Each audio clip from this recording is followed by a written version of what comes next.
Halo semuanya, berjumpa lagi di channel Sinok Nursery. Pada kesempatan kali ini, kita mendapatkan kesempatan untuk berkunjung ke salah satu sentra budidaya tanaman adenium yang berlokasi di Desa Kandri, yaitu RR Flores. Oke, baiklah tanpa berlama-lama, langsung saja kita bertemu dengan ownernya. Yuk. Halo Pak Adin, apa Halo, kabarnya Pak? baik, terima kasih. Alhamdulillah. Alhamdulillah, sehat-sehat saja.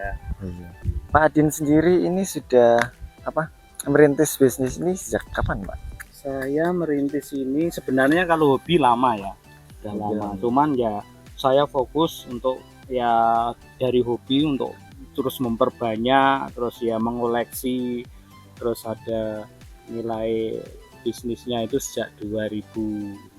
2005. 2005 ya. Itu dirintis sendiri atau ada partnernya gitu Pak? Saya ngerintis sendiri, jadi memang tadinya saya ngumpulkan beberapa adenium, kemudian kok saya tertarik, kemudian mengembangkan, kemudian ada nilai jualnya, ya akhirnya saya memperbanyak sendiri. Itu berarti ya, Ya. latar belakangnya kayak karena hobi ya Pak? Hobi, kemudian tertarik dengan bentuk bentuknya, kemudian bunganya. Jadi adenium itu unik bagi saya, karena jadi keunikan itu dari berbagai sudut pandang, mulai dari bonggolnya, kemudian bunganya, itu unik sekali nih bagi saya. Iya. Dan untuk biasanya ini pemasarannya nanti ada customer kesini atau nanti kita berkunjung kemana gitu Pak? Saya kalau sekarang sih untuk pemasaran itu dengan berbagai media banyak ya. Kalau dulu itu kan kita hanya lewat informasi HP, kemudian lewat temen gitu. Kalau sekarang kan ada media sosial lewat online, tapi banyak juga yang dia datang ke sini. Kemudian ada juga yang saya bekerja sama dengan istilahnya pedagang. Ya itu ada beberapa macam cara, tapi ya alhamdulillah lancar ya. Untuk biasanya kan kalau tren tanaman itu pertama booming dulu, terus nanti kan mulai agak surut ya Pak ya. Untuk minat masyarakat sekarang ini bagaimana Pak? Kalau untuk masyarakat itu minat untuk adenium masih ada, apalagi terutama pada musim-musim kemarau. Musim-musim kemarau ini kan adenium mulai pada bunga, jadi keindahan adenium itu memang pada saat-saat musim kemarau. Dia bunganya ngeblum, jadi warna-warni cantik lah. Dan pada musim kemarau gini permintaan kayaknya. Karena mungkin emang dari asalnya itu ya Pak ya, di sana kan ya, daerah kering. Betul. Memang dari habitatnya sana ya, itu kan daerah kering, tandus. Jadi adenium itu kering tapi lembab. Kering tapi lembab. Jadi yang jelas, yang penting jangan terlalu banyak air. Iya, terlalu banyak air. Dia tanaman panas dia. Untuk jenis-jenisnya di sini tuh ada apa sih? Kalau yang di sini jenisnya hanya ada beberapa sih. Sebenarnya adenium itu banyak, jenisnya, spesiesnya banyak. Cuman di sini saya adanya paling ya Obesum, Arabicum, Somalens, ada Crispum. Cuman mungkin kebanyakan masyarakat yang disukai itu bunga tumpuk, Obesum bunga tumpuk. Jadi sekarang ini trennya bunga tumpuk ya, yang bentuknya kayak mawar gini. Kalau dulu kan senggel ya, senggel seperti ini aja, satu aja. Sekarang kan udah banyak yang mengembangkan bunga tumpuk dan jenisnya ribuan saya kira. Untuk seperti tadi yang Mbak bilang kan adenium itu cocoknya di tempat yang kering ya Pak ya. Tapi kan masih tetap perlu penyiraman apabila kalau kan kita merawatnya di dalam pot gitu ya Pak. Untuk penyiramannya sendiri itu bagusnya sehari berapa kali atau seminggu berapa kali gitu Pak? Kalau penyiraman itu tidak ada aturan ya. Yang jelas tanaman itu porus, media porus. Disiram tiap hari pun nggak masalah, asal porus. Dia air tetap keluar. Karena adenium itu bukan berarti tidak butuh air, tetap dia butuh air. Karena kalau kurang air ya mungkin tidak tidak fresh ya. Adenium tetap butuh air, cuman yaitu airnya tidak menampung air banyak, tidak menggenang gitu, tidak menggenang. Jadi medianya harus porus, jadi air bisa keluar dengan cepat. Gitu. Dan bersambung dengan media itu, media yang bagus itu campurannya apa aja? Kalau yang saya gunakan di sini itu sebenarnya media yang murah ya. Itu sekam mentah, kemudian ada arang sekam, kemudian dengan kompos, saya kira sudah cukup. Tapi ada juga yang bisa memakai yang lebih bagus ya pakai pasir malang. Tuh, tapi ya itu harganya kan agak lebih mahal sedikit. Kalau untuk koleksi-koleksi pasir malang, tapi saya menggunakan hanya 3 media itu udah cukup. Untuk pasir malang sendiri berarti itu pasir malang aja atau ada campuran lainnya, Pak? Tetap ada campurannya, pasir malang, kemudian ada arang sekam, kemudian ada kompos. Kompos bisa kompos daun, apa kompos kotoran hewan bisa, kemudian kasih sekam mentah juga. Oke. Itu masih ada perlu penambahan pupuk nggak, Pak? Kalau pupuk pemupukan pasti ada, pemupukan berkala. Ya, berkala itu pasti ada, karena untuk media sendiri kan lama-lama juga nutrisinya kan tetap habis. Ya. Apalagi kalau misalkan porus kan, ya, porus terbawa kan air keluar terus, makanya dengan jalan ya tetap untuk pemupukan bisa harus dilakukan berkala biar tetap pohon adenium itu tetap kelihatan seger, ya rimbun, daunnya bagus, batangnya juga pertumbuhannya bagus, akarnya juga pertumbuhannya bagus, gitu. Nanti pohon itu bisa terlihat prima. Gitu, ya. Dan untuk pemupukannya sendiri itu biasanya berapa lama sekali, Bro? Kalau untuk yang pupuk-pupuk yang kalau yang slow release itu mungkin bisa 2 bulan sekali bisa. Ya 2 bulan sekali atau sebulan sekali. Tapi kalau pupuk-pupuk yang semacam kayak NPK itu ya paling tidak 2 minggu sekali lah. Iya. Untuk kita bisa mendapatkan tanaman supaya tetap prima, kemudian pertumbuhannya bagus, pembungaannya juga bagus. Dan untuk pengembangannya sendiri itu biasanya seperti apa, Pak? Untuk pengembangan bisa kalau untuk di sini kebanyakan kita dari biji.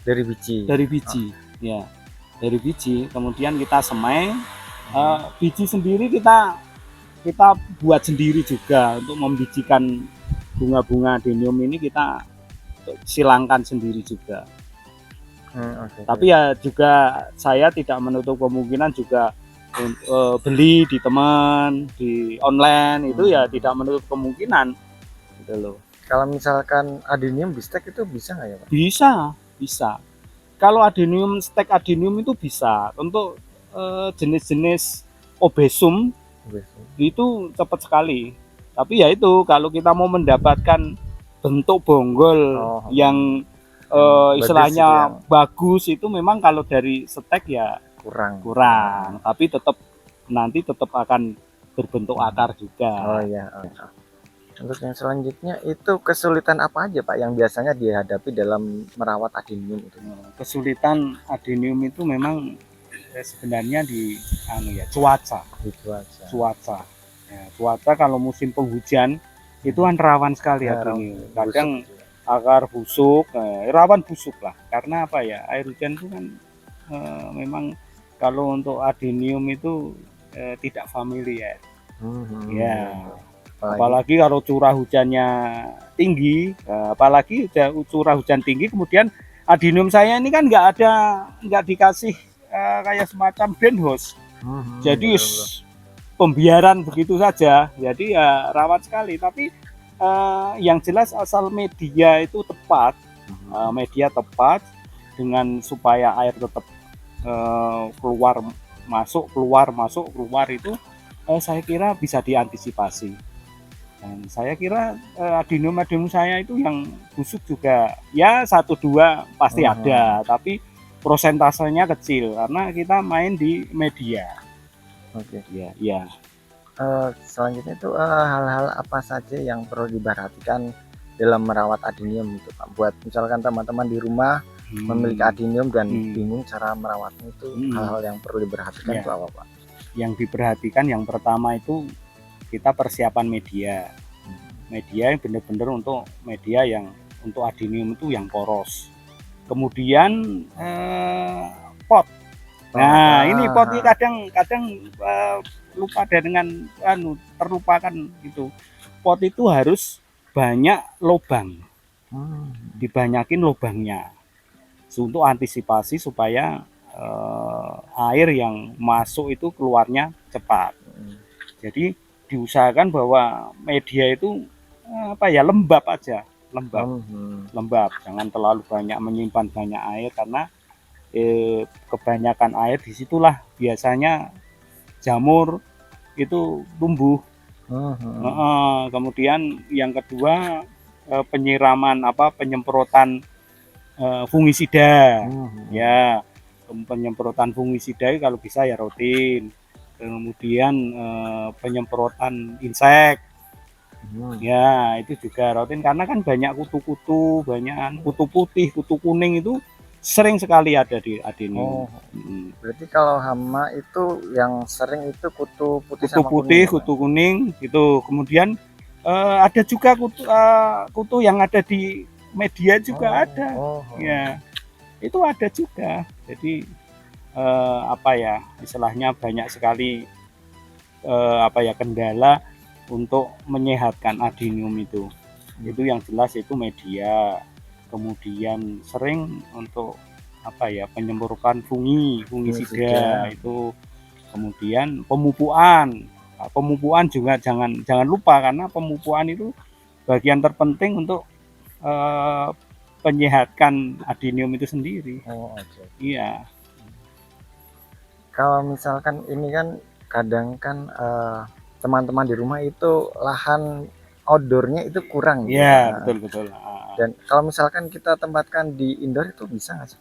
Kalau indoor itu bisa, cuman ya pertumbuhannya tidak bisa maksimal. Iya, kalau pengen indoor ya harus sering-sering dikeluarkan, nanti dimasukkan lagi, dimasukkan lagi, ya itu istilahnya harus seperti itu supaya benar-benar adenium itu kena panas matahari. Sinarnya cukup gitu ya Pak? Cukup harus sinar cukup, bukan berarti sinar pagi sampai sore ya kan.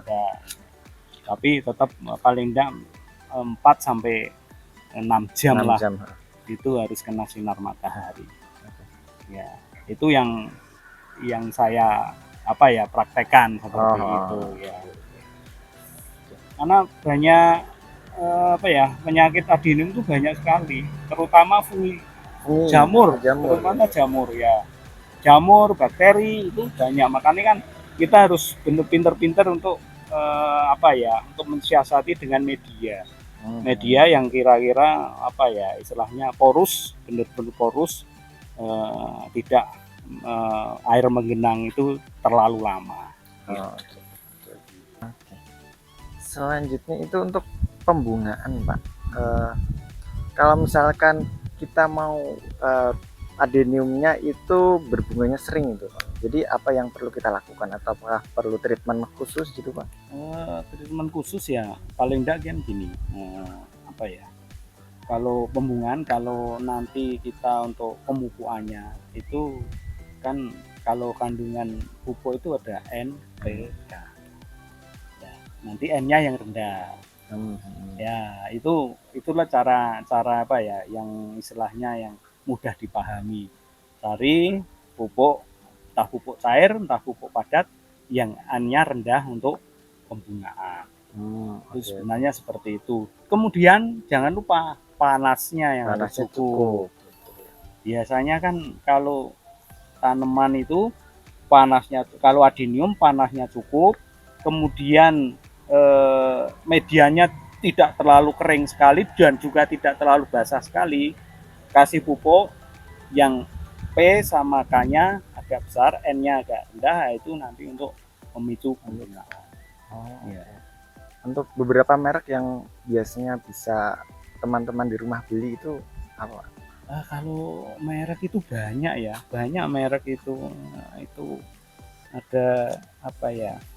Gromur, Gromur bisa, kemudian Gandasil. Gandasil yang Ya, buah gitu Pak? ya, Gandasil untuk B itu untuk bunga, itu disemprot aja. Disemprot aja. Iya, semprotkan aja. Kalau yang padat ya NPK yang padat yang untuk ditaburkan, itu yang cari juga yang N-nya rendah. Nah, kalau N-nya tinggian untuk pertumbuhan, nanti dia untuk pembuangannya kurang, tapi dia tumbuh ke terus gitu ya, ke akar, kemudian ke daun. Tapi kalau N-nya rendah, nanti dia larinya ke buah. Oh, oke. Iya. Terus selanjutnya kan misalkan kita ingin bonggolnya itu besar, itu apa yang perlu kita lakukan, Pak?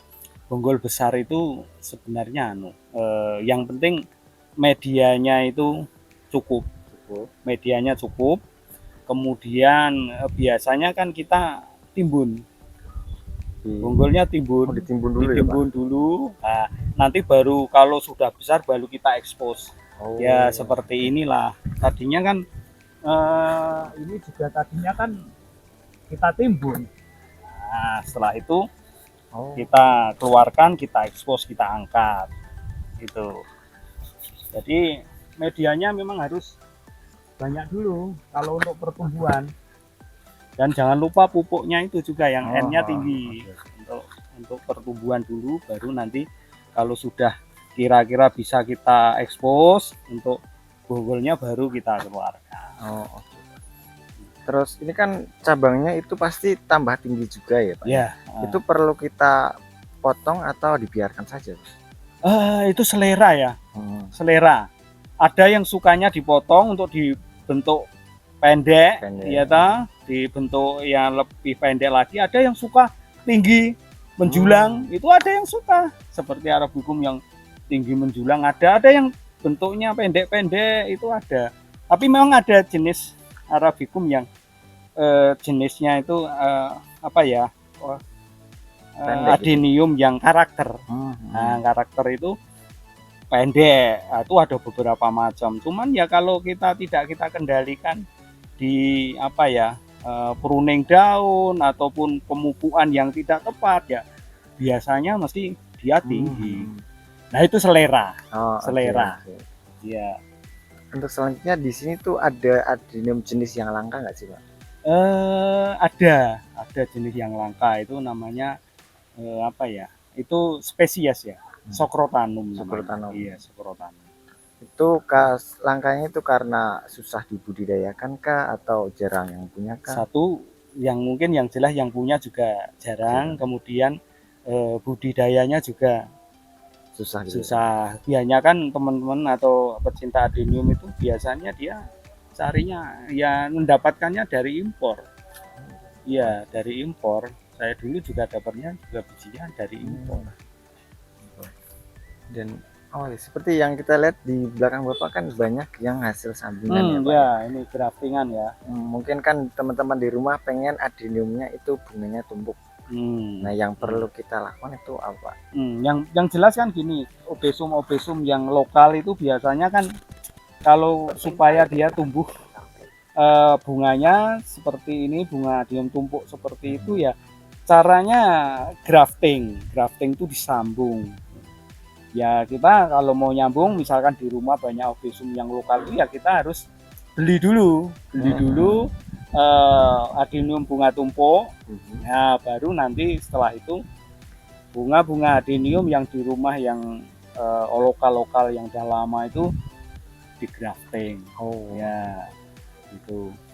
Untuk batang bawahnya itu sendiri itu harus obesum kah atau bisa yang jenis yang lain? Kalau batang bawah itu sebenarnya semuanya bisa. Baik obesum, Arabicum ataupun somalen bisa untuk batang bawah. Ini kan dasarnya Arabicum nih. Ini Arabicum, saya sambung bunga tumpuk.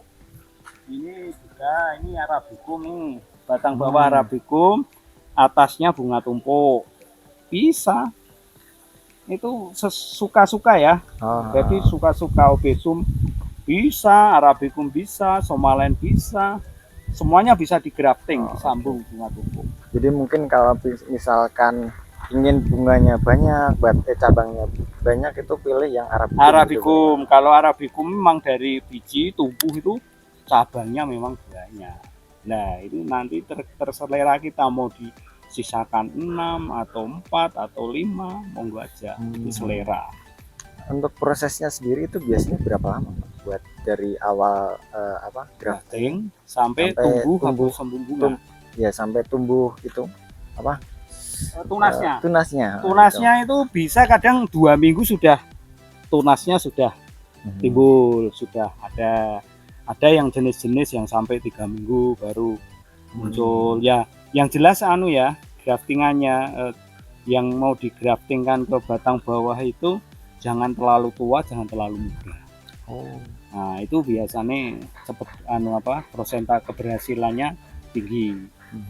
Kalau terlalu muda biasanya kan kering. Kalau terlalu tua, sproutnya itu tumbuhnya itu agak lama. Iya, agak lama. Untuk hasil graftingnya itu sendiri itu apa?